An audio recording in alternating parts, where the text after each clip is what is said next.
Burnout doesn't announce itself. It doesn't kick the door down and shout, "Come out with your hands up." It sneaks in quietly on tiptoes and blends in with your furniture like a camouflage shag carpet.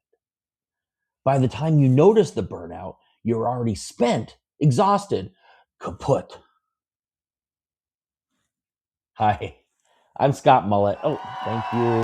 Thank you. You're always such a wonderful fake clapping studio audience. Welcome to this episode of The Wise Lane, where we focus on money, mindset, and modern living for the 50 and over crew. As always, you younger folks, you're very welcome here too. Come walk with us. So, this episode is a follow up to episode 13 and our discussion on the sandwich generation. No, not Jersey Mike's, Jimmy John's, Firehouse, or Subway.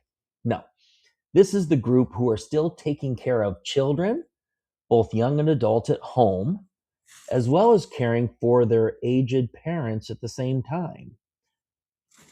Sandwich, or if you prefer, sandwich. Now, if you haven't seen Wise Lane episode 13, I strongly recommend you check it out because it will really help frame our talk in this episode. Now, if you're part of the sandwich generation like me, burnout isn't a possibility, it's a risk factor. And that's not because we're weak, it's because everyone assumes we can handle more. So let's talk about how burnout actually happens and how to stop it before our health pays the price.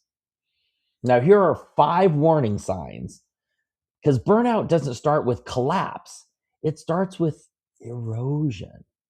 So watch for these signs. 1, constant fatigue even after sleep.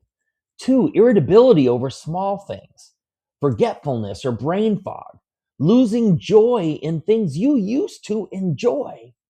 And finally, resentment, especially towards people you love, which in most cases are going to be those that you are actually caring for. Resentment is your body asking for boundaries, not guilt.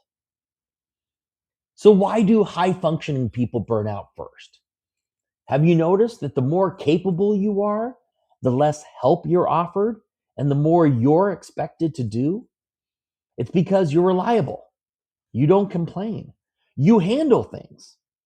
So the system, it leans harder on you. Burnout isn't failure, it's the predictable result of being dependable for too long without putting on limits. Now, consider the oxygen mask rule. And you've heard this on airplanes for emergencies, right? Put your oxygen mask on first. But in real life, people ignore that. After 50, self-neglect becomes dangerous, not noble. Sleep, movement, nutrition, stress, these aren't luxuries anymore. They are maintenance costs. Skipping them doesn't make you heroic. It makes you fragile. So here are some non-negotiables for this season of life. Number 1, protected sleep. That's non-negotiable. You should be getting at least 7 to 8 hours a day. Take at least 1 daily movement ritual. Maybe in the morning, it's 5 to 10 minutes of neck circles and shoulder rolls. Or in the afternoon, a 10 to 15 minute walking reset. No phone allowed. Finally, perhaps add an evening decompression. That might be some light stretching or simple breathing exercises.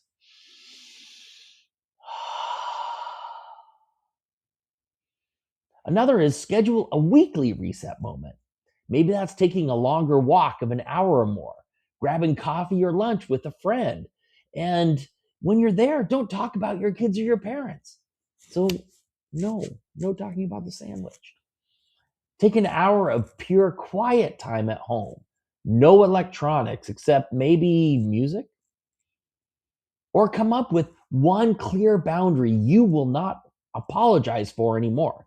You pick the boundary, then stop apologizing. For when you say no to doing it, you mean no. For example, I can help on Tuesday and Thursday, but not every day. Or I'm happy to listen, but I can't fix this for you. Boundaries aren't walls, they are guardrails put up to keep us in the wise. At this stage of life, saying no isn't emotional, it's really more biological because your nervous system, joints, heart, and immune system, they all respond to overload, overload, overload, overload. Every unnecessary yes takes away from a body that has less margin than it used to. Okie dokie. Time to wrap it up and tie it with a bow. Burnout doesn't mean we've stopped loving. It means we loved without limits. Sustainability has become our new wisdom, right? As we know, burnout is not sustainable. And sustainability is what lets us show up, not just today, but for months or even years to come. We can do it. Even my dog agrees, barking. If you found this video interesting, helpful, or hopefully reassuring, please give it a like and even leave a comment about your experiences during your own personal sandwich season. Maybe we can get a nice group chat going, huh? Also, please hit that subscribe button.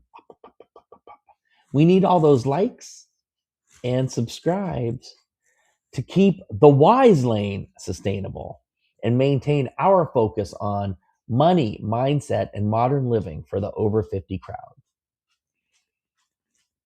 I'm Scott Mullet. Thanks for watching.